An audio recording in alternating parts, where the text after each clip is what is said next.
एक बार थिन्नन नाम का एक शिकारी जंगल में शिकार के लिए निकला। जब वो जंगल से शिकार करके लौट रहा था, तब वहाँ उसे एक मंदिर दिखाई दिया। वो मंदिर भगवान शिव का था और उसमें एक शिवलिंग भी स्थापित थी। थिन्नन भगवान भोलेनाथ का एक सच्चा भक्त था, परंतु वो एक शिकारी था, जिसके कारण उसे शिवलिंग की पूजा करने की कोई विधि पता नहीं थी। उसके पास शिवलिंग को अर्पण करने के लिए मांस के अलावा कुछ भी नहीं था, जिससे उसने वो मांस ही शिवलिंग पर चढ़ा दिया और फिर वहाँ से चला गया। मंदिर की देखरेख एक ब्राह्मण करता था, जो कि दूर किसी दूसरे गांव में रहता था। वो कभी कभी मंदिर की देखरेख करने के लिए आता था। एक दिन वो मंदिर में आता है तो उसे मंदिर में शिवलिंग पर मांस चढ़ा हुआ देखने को मिलता है। ये सब देखकर उसे बहुत दुख होता है।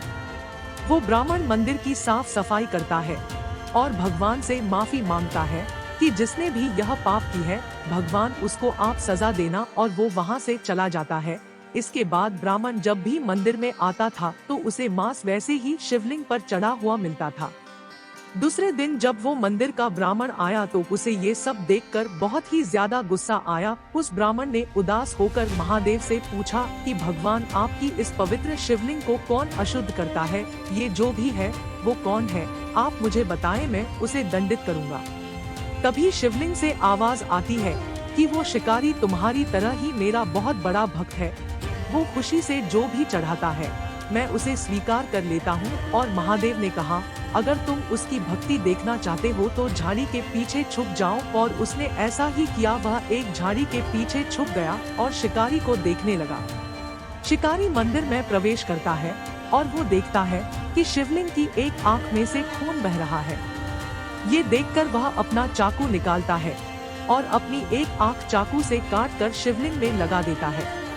इसके बाद शिवलिंग की दूसरी आंख में से भी खून निकलने लगता है।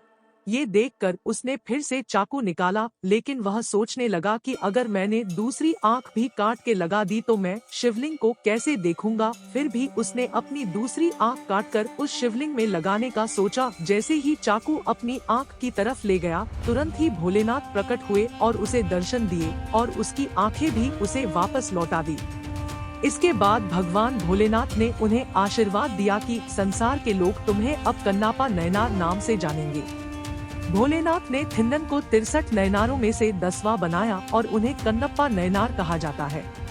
कन्नप्पा भगवान शिव के साथ लिंगम में विलीन हो गए और अंत में मोक्ष प्राप्त किया।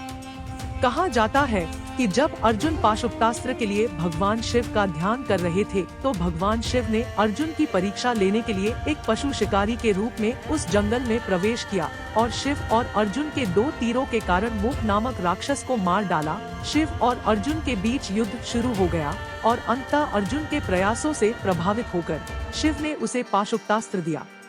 एक लोक कथा के अनुसार भगवान शिव ने उन्हें अगले जन्म में उनके सबसे बड़े भक्त के रूप में जन्म लेने का आशीर्वाद भी दिया था। इसलिए कहा जाता है कि थिन्नन ही अर्जुन का रूप था।